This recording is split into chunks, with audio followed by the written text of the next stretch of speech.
Good morning students. हमारा आज का टॉपिक है बैटल ऑफ प्लासी। ये युद्ध 23 जून 1757 को लड़ा गया था। हालांकि ये बहुत बड़ा या कोई ऐसा भीषण युद्ध नहीं था।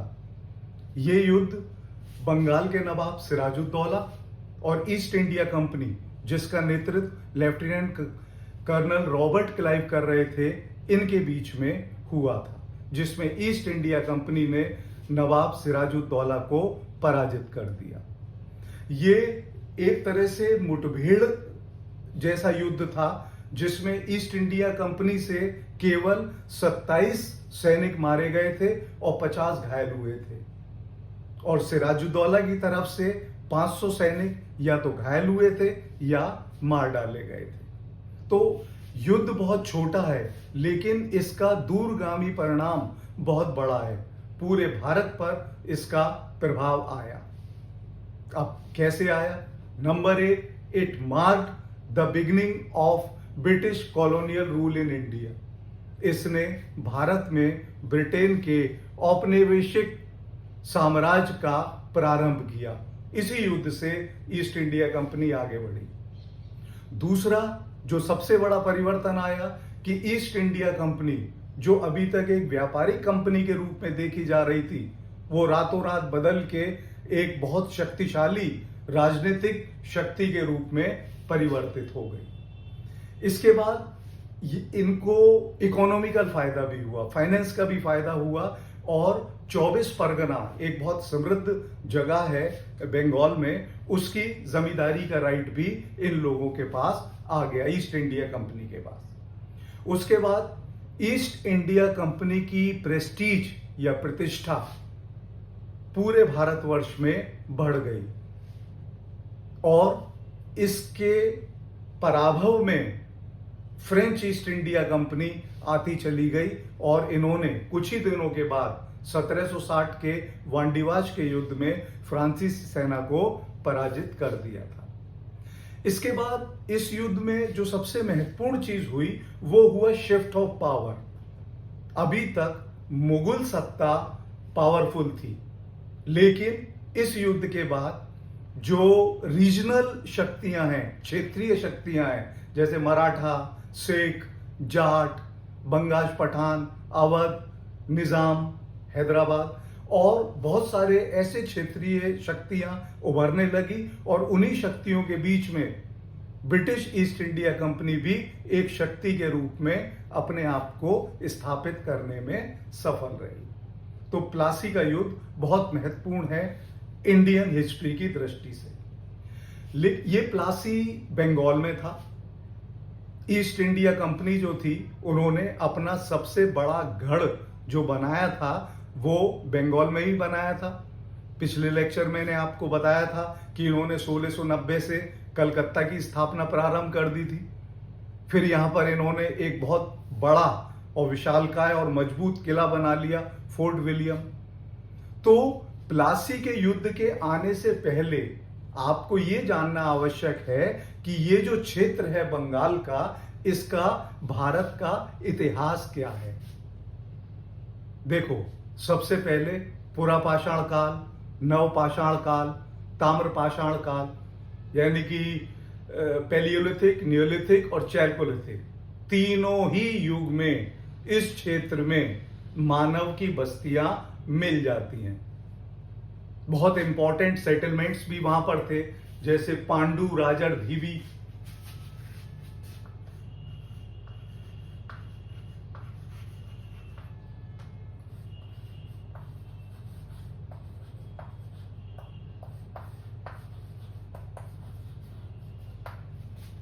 इसके बाद महिषदाल, भीर भानपुर। तो ये कुछ ऐसे सेटलमेंट्स थे जिनके परिणाम हमें मिलते हैं, जिनके साक्ष्य हमें मिलते हैं। इन सब के बारे में पांडु राजर धीबी, ये मैंने जब नियोलिथिक और चैल्कोलिथिक एज का लेक्चर दिया है, तो इन बस्तियों के बारे में मैंने आपको पूरे विस्तार से समझाया है। लेकिन ये जो दौर है, ये प्री हिस्ट्री का दौर है, यानी कि जब हमारे पास कोई लिखित साक्ष्य नहीं था। उसके बाद जब हमारे पास लिखित साक्ष्य आए तो सबसे पहला विवरण इस क्षेत्र के या बंगाल क्षेत्र के हमें जो नाम मिलता है वो मिलता है वंगा, और इसका विवरण ऐतरेय अरण्यक में दिया गया है। अब थोड़ा जरा क्लियर कर लो, क्योंकि अरण्यक शब्द हो सकता है बच्चे बहुत से हिस्ट्री में नए हो, उन्हें ये शब्द का आइडिया ना हो। देखो, वैदिक काल में हमारे 4 वेद थे, ऋग्वेद, सामवेद, यजुर्वेद और अथर्ववेद, और जितने भी वैदिक ग्रंथ थे वो कंपाइल करके वैदिक संहिता के नाम से जाना जाता है, जिसमें वेदों के अलावा 3 और प्रकार के ग्रंथ सम्मिलित हैं। जो वेद लिखे गए वो लौकिक संस्कृत में लिखे गए, और उनका जो एक्सप्लेनेशन है वो ब्राह्मण कहलाया। उसके बाद कुछ समय बाद मनुष्य की बुद्धि और तीव्र हुई, उसमें तर्क का विकास हुआ, आध्यात्म की वो बात करने लगा, और उनकी संतुष्टि के लिए जो बने थे वो थे उपनिषद।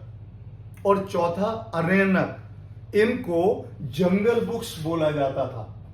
सलाह दी जाती थी कि ये जहां पर सब लोग निवास कर रहे हैं, इन मंत्रों का या इन क्रियाओं का यहां पर प्रयोग न करके इनको जंगलों में किया जाना चाहिए, इसलिए अरण्यक जंगल बुक्स के नाम से भी जाने जाते हैं। तो इस ऐतरेय अरण्यक में पहली बार वंग का विवरण आता है, लेकिन इन्होंने जो मध्य आर्य क्षेत्र है उससे वंग को बाहर रखा है इस अरण्यक ने, और कहा है कि यहां के लोगों का जो कल्चर है वो मध्य आर्य क्षेत्र की संस्कृति से मेल नहीं खाता है।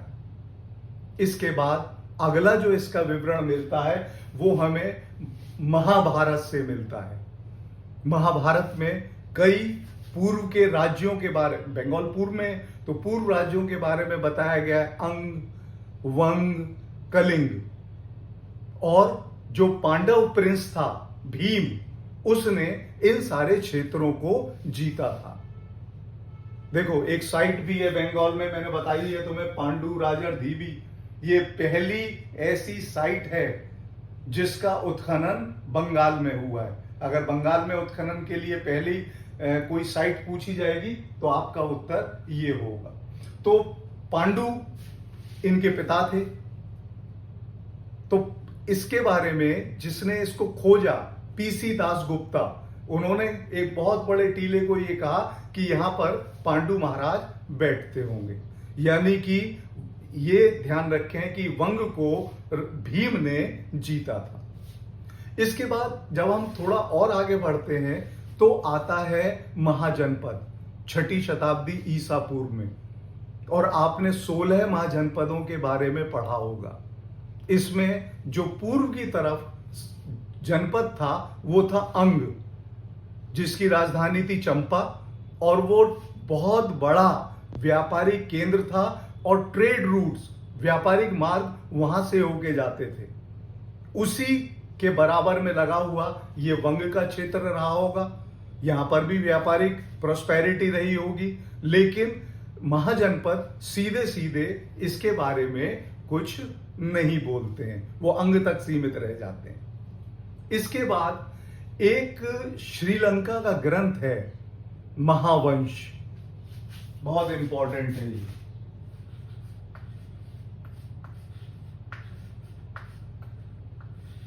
ये एपिक पोयम है, महाकाव्य है ये श्रीलंका का, और ये बौद्ध ग्रंथ है। इसमें बताया गया है कि वंग का एक युवराज जिसका नाम विजय था और जिसको राज्य से निकाल दिया गया, वो थोड़े से सैनिकों के साथ लेके और बंगाल की खाड़ी होता हुआ लंका पहुंचा। वहां उसने लंका पर अपना अधिकार कर लिया और पहली सिंघली वंश की स्थापना की। देखो, ये ध्यान रखना, श्रीलंका अभी भी सिंघली डोमिनेटेड कंट्री है। वहां 75% से अधिक लोग सिंघली हैं और इसमें अधिकांश बौद्ध धर्म के अनुयायी हैं। यानी कि श्रीलंका में जो एक किंगडम बनी, वो वंग के राजकुमार विजय द्वारा स्थापित की गई थी। इसके बाद अर्थशास्त्र, ये अर्थशास्त्र एक बहुत इंपॉर्टेंट ग्रंथ है जो इकोनॉमी और पॉलिटी के बारे में लिखा गया था, जिसको लिखा था चाणक्य ने, जो मौर्य सम्राट के समय में था। और इन्हीं चाणक्य को विष्णुगुप्त या कौटिल्य के नाम से भी जाना जाता है।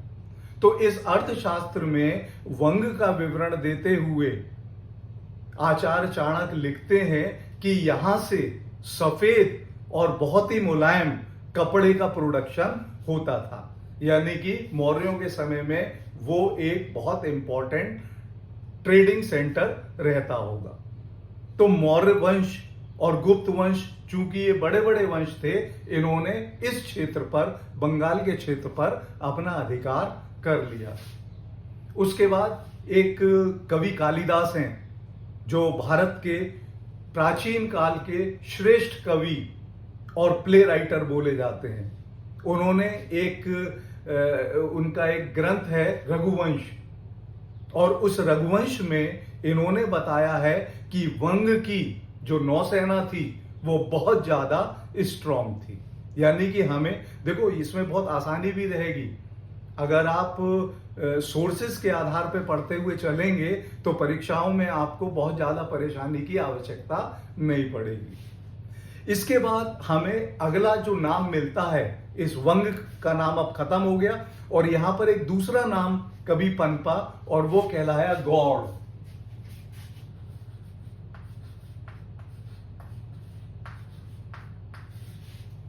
और गौड़ में हमें एक बड़े महत्वपूर्ण और शक्तिशाली शासक शशांक के बारे में पता पड़ता है। भारत में एक वंश चला, पुष्यभूति वंश, जिसका प्रोमिनेंट राजा थे हर्षवर्धन, जो अपने दान या चैरिटी के लिए या जो है वो बौद्ध धर्म के लिए भी जाने जाते हैं। तो इस हर्षवर्धन की बहन राजश्री का विवाह कन्नौज के राजा गृहवर्मन से हुआ था। तो मालवा के राजा के साथ मिलकर इस शशांक ने गृहवर्मन को पराजित किया और राजश्री को बंदी बना लिया। हर्षवर्धन का बड़ा भाई राजवर्धन अपने ब्रदर इन लॉ की उसके लिए गया, रक्षा के लिए, और शशांक ने उसको भी मार दिया। तो यहां पर सीधी वैमनस्यता हर्षवर्धन और शशांक के रूप में हुई है, और स्रोतों ने यह बताया है कि हर्षवर्धन ने शशांक को पराजित किया, लेकिन वो उसकी शक्ति को पूरी तरीके से कुचल नहीं पाया। बाद में कन्नौज में एक शासक हुआ है यशोवर्मन। उसके समय में एक पुस्तक लिखी गई है, बड़ी महत्वपूर्ण है, जो परीक्षाओं में पूछी जाती है।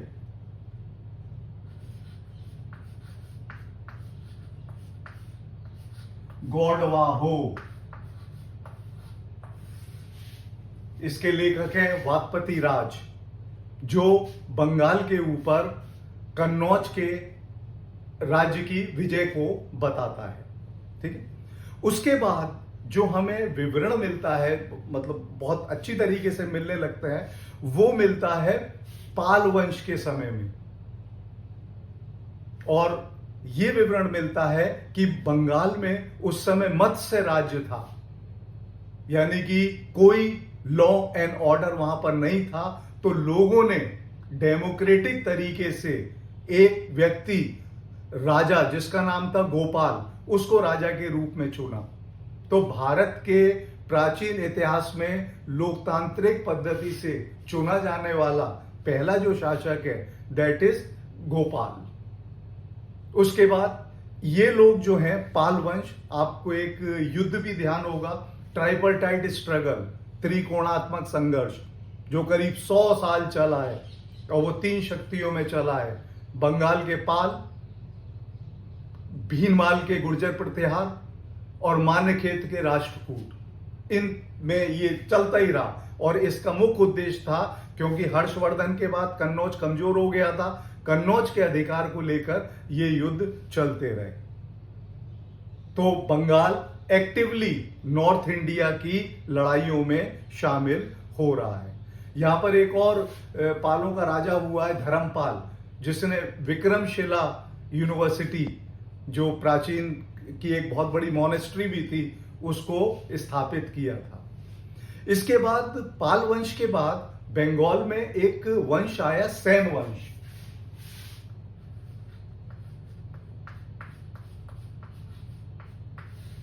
और इस सेन वंश में एक बहुत महत्वपूर्ण राजा हुआ है, बल्लाल सेन, जिसने एक परंपरा चलाई थी जो कुलीन तंत्र के नाम से जानी जाती है।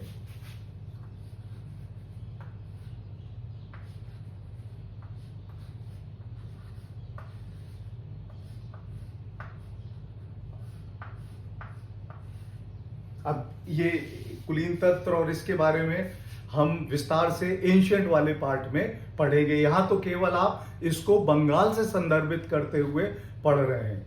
उसके बाद ये बल्लाल सेन एक बहुत बड़े लेखक भी थे। अक्सर दो किताबें परीक्षाओं में पूछी जाती हैं, एक है दान सागर और दूसरा है अद्भुत सागर, और इन दोनों के रचयिता बल्लाल सेन है।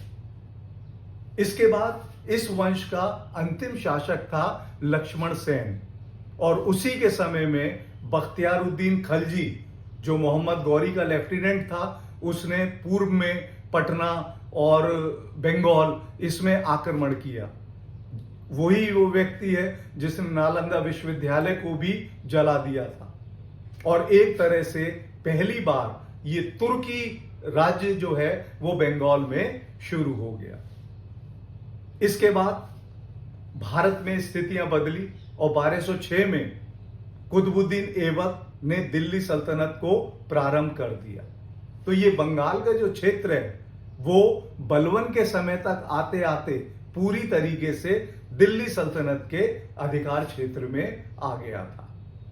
और बलवन का एक बहुत बंगाल का विद्रोह है, और उसके गवर्नर ने विद्रोह किया था जिसका नाम था तुगरिल खान। बहुत महत्वपूर्ण एपिसोड है। तो ये सल्तनत के अधिकार क्षेत्र में चल रहा है। अलाउद्दीन खिलजी भी मजबूत शासक था, इसलिए बंगाल उसके कब्जे में बना रहा। लेकिन धीरे धीरे जैसे ही दिल्ली सल्तनत कमजोर होने लगी, बंगाल का जो प्रदेश है, जिसको आप वंग बोल रहे हैं, गौड़ बोल रहे हैं, वो दूसरे स्वतंत्रता की तरफ बढ़ने लगा। वहां पर 1342 में इलियास शाही वंश आ गया। उसके बाद थोड़े समय के लिए राजा गणेश रहे, फिर इलियास वंश आ गया। फिर कुछ समय के लिए वहां पर हबशी शासन बोलते हैं। हबशी असल में एबिसीनियाई थे, जिन्होंने यहां पर अधिकार कर लिया था। ये एबिसीनिया के जो लोग हैं इथोपिया से आए हैं, और इथोपिया एक अफ्रीकन कंट्री है। वहां के लोगों का बलिष्ठ होते हैं, काला रंग होता है, तो अरेबियंस ने उनको उनके नंबर्स के हिसाब से हबशी नाम दिया था। तो कुछ समय तक यहां पर हबशी शासन भी चलता रहा, और उसके बाद फिर हुसैन शाही यहां पर शासन आया। हुसैन शाह को आपको ध्यान रखना पड़ेगा, क्योंकि भारत में उनके जो कंटेम्परेरी थे बंगाल में, वो थे चैतन्य महाप्रभु, जिन्होंने गौड़ वैष्णव धर्म की स्थापना की, कृष्ण कल्ट को फैलाया, और वृंदावन तक कृष्ण में उन्होंने सारे क्षेत्र को कर दिया था। तो ये चैतन्य महाप्रभु जो हैं वो हुसैन शाह के कंटेम्परेरी थे या समकालीन थे। उसके बाद कर्रनी, ये लास्ट बंगाल का छोटी सी एक डायनेस्टी थी, और उस समय तक मुगल धीरे धीरे मजबूत हो गए। तो अकबर ने 1576 में बंगाल को अपने अधिकार में कर लिया, और उसके बाद बंगाल पूरा मुगलों के ही गवर्नर्स के द्वारा संचालित किया जाने लगा। जो भी वहां पर फैक्ट्री कोई भी बना रहा था, चाहे डेन्स प्रयास कर रहे थे, इंग्लिश प्रयास कर रहे थे, फ्रांसीसी प्रयास कर रहे थे, वो सब के सब जो हैं वो मुगल की परमिशन ले रहे थे। और वो ही एक और देखिए कि लेटर मुगल्स में फरूख सियार, जिसने 1717 में, जो मैंने पिछले लेक्चर में बताया, जिस फरमान से ईस्ट इंडिया कंपनी ने व्यापारिक दृष्टि से अपने कदम मजबूती से भारत में जमा लिए, वो मुगल शासक द्वारा ही दिया गया था। पर चूंकि 1707 में औरंगजेब की डेथ हो गई और धीरे धीरे मुगल साम्राज्य कमजोर होने लगा। वहीं मैंने पिछले लेक्चर में आपको डिस्कस किया था कि किस तरीके से जाट मजबूती से उभरने लगे, सिख मजबूती से उभरने लगे, मराठा लोग उभरने लगे। तो इसका परिणाम क्या हुआ कि ये मुगल्स जो हैं वो धीरे धीरे कमजोर पड़ने लगे, और इसका फायदा फिर बंगाल के वहां स्थानीय निवासियों ने उठाया और उन्होंने एक डायनेस्टी एस्टेब्लिश कर दी, नसीरी डायनेस्टी। इसमें जो मुर्शीद कुली खान था, इसकी नियुक्ति औरंगजेब द्वारा की गई थी दीवान के रूप में। बाद में यह वहां पर सूबेदार भी बना और इसने पूरा अधिकार बंगाल के उस क्षेत्र पर कर लिया।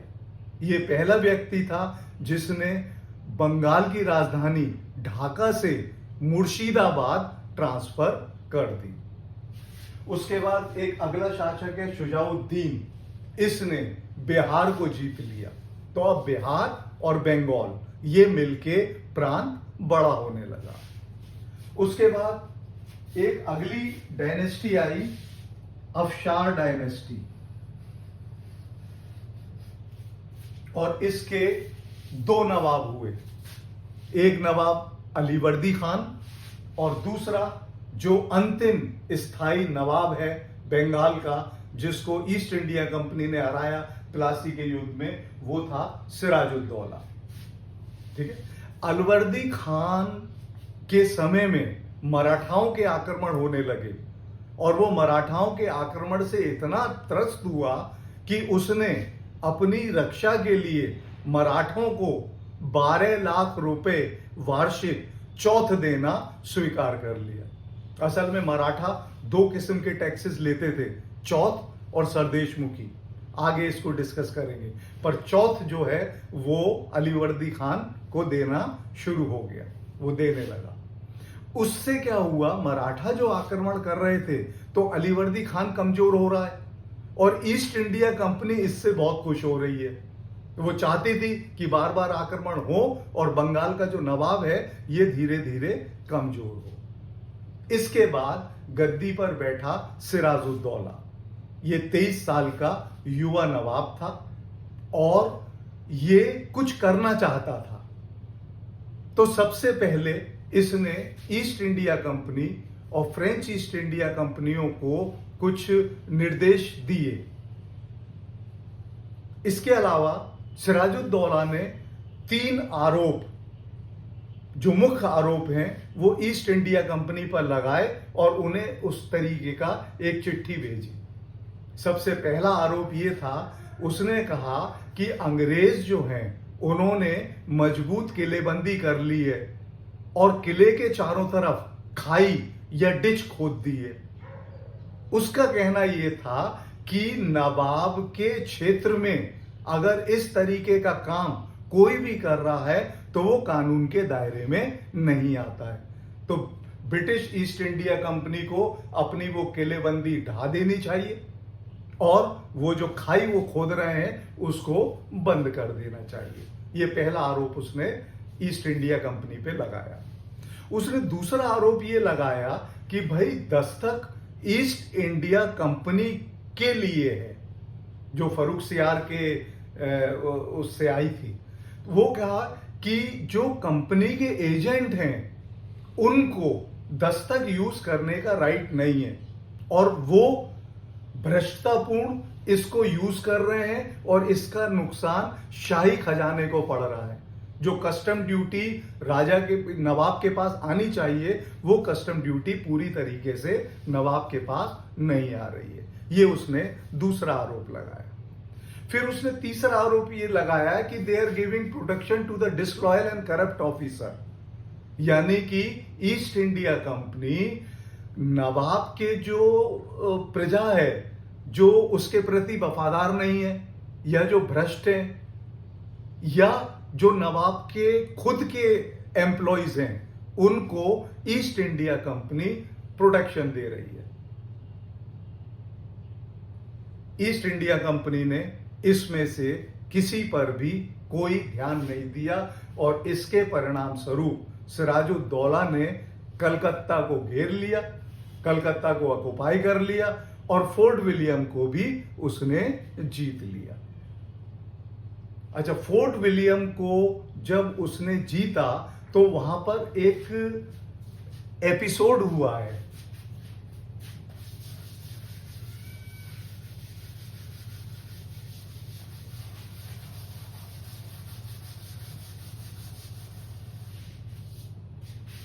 जिसे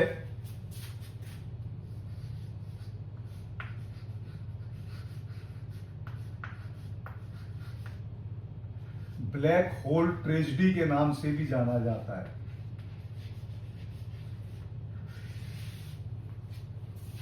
जब फोर्ट विलियम को जीत लिया गया तो कुछ अंग्रेजों को पकड़ के गिरफ्तार किया गया और कहा जाता है कि उनको 14 बाई 18 फीट के एक कमरे में एक के ऊपर एक करके डाल दिया गया।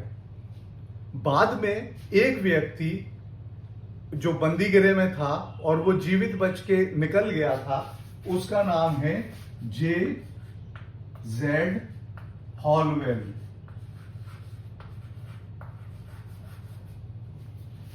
ठीक है, इसने ये कहा कि 146 बंदी अंदर डाल दिए गए थे। ठीक है, उस समय गर्मी थी क्योंकि जून था, जून में गर्मी थी। बोला गर्मी के कारण, डिहाइड्रेशन के कारण, सांस घुटने के कारण इनमें से 123 मर गए थे और केवल 23 जीवित रहे। और ये सारा का सारा दोषारोपण सिराजुद्दौला पे डाला गया कि उसने जानबूझ के ये किया। हालांकि वो घटना हुई थी, कमरे में बंदी डाले गए थे, लेकिन बाद के इतिहासकार कहते हैं कि भाई 146 बंदी उस छोटे से 14 बाई 18 के कमरे में आ ही नहीं सकते।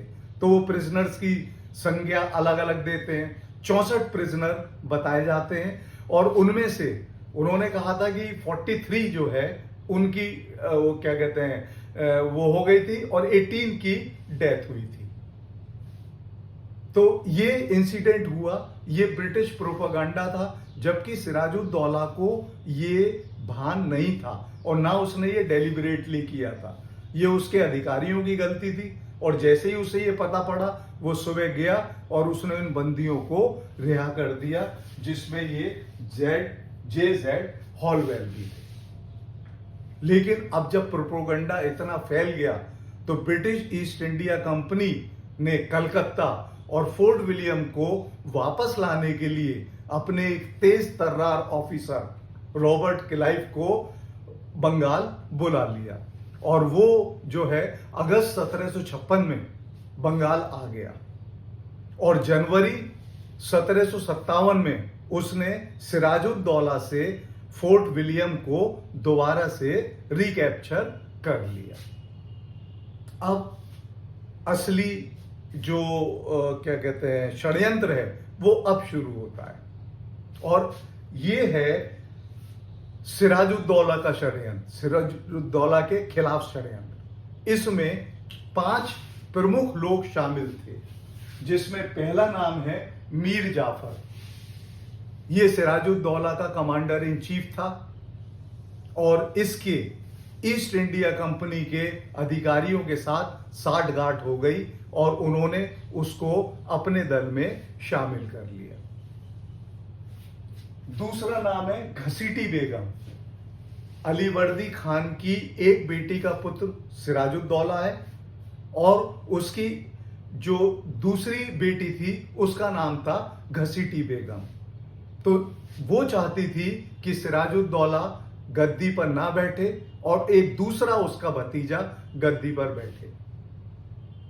इसका रीजन ये था कि वो कंट्रोल करना चाहती थी नवाब को, क्योंकि अभी तक अपने पिता के समय में वो राजनीतिक रसूखात से आ रही थी और उसको ये डर आने लगा कि सिराजुद्दौला हो सकता है कि उसकी जो राजनीतिक शक्तियां हैं उसमें कुछ कमी ला दे। तो उसने मीर जाफर के साथ और जगत सेठ इन दोनों के साथ मिलकर इसको सिराजुद्दौला को गद्दी से हटाने का षड्यंत्र रचना शुरू कर दिया। इसमें एक है जगत सेठ। देखो ये ध्यान रखना, जगत सेठ कोई नाम नहीं है। जगत सेठ एक टाइटल है, एक उपाधि थी। और ये जगत सेठ एक पर्सन नहीं बल्कि परिवार था। ये जो परिवार था ये राजस्थान में एक जिला है नागौर, वहां से ये लोग आए थे बंगाल व्यापार करने के लिए। और ये जैन ओसवाल थे।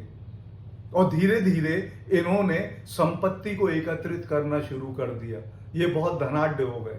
और ये इतने धनाढ्य हो गए कि एक बार इन्होंने फर्रुख सियार को उनकी गद्दी पर बैठने के लिए पूरी आर्थिक मदद दी। फर्रुख सियार बहुत खुश हुआ और फर्रुख सियार ने इनको जगत सेठ की उपाधि दी थी। जब भी रेवेन्यू की जरूरत पड़ती थी या पैसे की जरूरत पड़ती थी तो जगत सेठ का परिवार अपना पैसा इन लोगों को दिया करता था।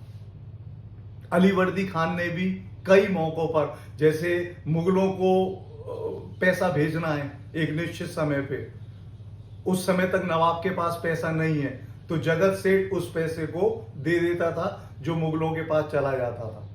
और जब नवाब के पास पैसा होता था, खासतौर से अलीवर्दी खान के पास, वो पैसा लौटा दिया जाता। अब गद्दी पर बैठ गया सिराजुद्दौला। तो सिराजुद्दौला बैठने से जगत सेठ परिवार को यह महसूस हुआ कि उनकी जो फाइनेंशियल इंटरेस्ट है उनमें कमी आएगी, क्योंकि सिराजुद्दौला ने उनसे 30 लाख रुपए नजराने के रूप में मांग लिए। तो इससे जगत सेठ परिवार बहुत सख्ते में आ गया। उनको लगा कि अगर ये पैसा नहीं भी आता है, नहीं भी दिया जाता है तो राजनीतिक रूप से परेशानी होगी। तो उसने, जगत सेठ ने योजना बनाई कि सिराजुद्दौला को हटाया जाए। उसके बाद एक था राय दुर्लभ, ये चौथा व्यक्ति था। ये जनरल था और ये जफर के साथ मिला हुआ था। राय दुर्लभ के पास आर्टिलरी का चार्ज था। और पांचवा आदमी है अमीचंद। ये बंगाल का व्यापारी था और ब्रोकर था और असली आदमी यही था। इसी अमीर चंद ने ईस्ट इंडिया कंपनी के रॉबर्ट क्लाइव और मीर जाफर और राय दुर्लभ इनके बीच में मध्यस्थता करके इस कॉन्स्पायरेसी को जन्म दिया। अब सवाल ये आता है कि ईस्ट इंडिया कंपनी नवाब को क्यों लड़ना चाहती थी? भाई कलकत्ता उनको वापस मिल गया था, रॉबर्ट क्लाइव ने दिला दिया था वापस, फोर्ट विलियम उन्हें मिल गया था। लेकिन अब ईस्ट इंडिया कंपनी क्यों चाहती थी कि सिराजुद्दीन वो क्या कहते हैं दौला हारे? यहां एक बात और ध्यान रखना कि ये जितने कॉन्स्पायरेटर्स हैं वो ये नहीं चाहते हैं, वो यही चाहते हैं कि सिराजुद्दौला हटे, पर इनमें से कोई ये नहीं चाहता था कि इसके स्थान पर ईस्ट इंडिया कंपनी वहां पर सत्ता पे आ जाए। तो अच्छा, ईस्ट इंडिया कंपनी क्यों चाहती थी? ईस्ट इंडिया कंपनी का सबसे पहला जो है वो आर्थिक रीजन था। East India Company has a desire to have a complete control of Bengal market. वो बंगाल के बाजार पर एकाधिकार चाहती थी, क्योंकि बंगाल का जो बाजार था वो उत्पादन की दृष्टि से बहुत मजबूत था और यहां पर जो व्यापार था वो बहुत प्रॉफिटेबल था। तो वो बंगाल का पूरा बाजार तभी कैप्चर हो सकता था जब सिराजुद्दौला हटे और उसकी जगह कोई कठपुतली नवाब गद्दी पर बैठे। दूसरा फायदा यह था कि इस षड्यंत्र से ईस्ट इंडिया कंपनी के कर्मचारियों को और अधिकारियों को बहुत ज्यादा आर्थिक लाभ होने वाला था। अब आप इसी बात से कह सकते हैं कि जब रॉबर्ट क्लाइव प्लासी के युद्ध में जीत गया और वो वापस गया तो वो इतना समृद्ध और पैसे वाला हो गया था कि उसको आयरलैंड की पीयरशिप मिल गई थी। तो इकोनॉमिकली ये कारण था।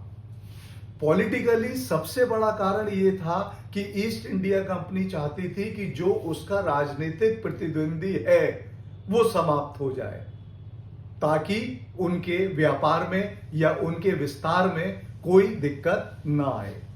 और दूसरा कारण ये था कि ईस्ट इंडिया कंपनी को ये डर था कि सिराजुद्दौला कभी भी फ्रांसीसियों के साथ मिल सकता है। यहां आपको एक तथ्य ध्यान रखना पड़ेगा कि प्लासी के युद्ध में एक छोटी फ्रांस की बटालियन ने सिराजुद्दौला की तरफ से युद्ध लड़ा था।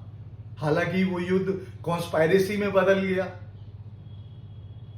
उन्होंने आक्रमण कर रहे हैं, लेकिन मीर जाफर ने अपनी सेना को सक्रिय ही नहीं होने दिया। उसके सैनिक आगे ही नहीं बढ़े और यही कारण था कि बहुत ही जल्दी और बहुत ही कम हताहत की व्यवस्था में ये प्लासी का युद्ध वो हार गए।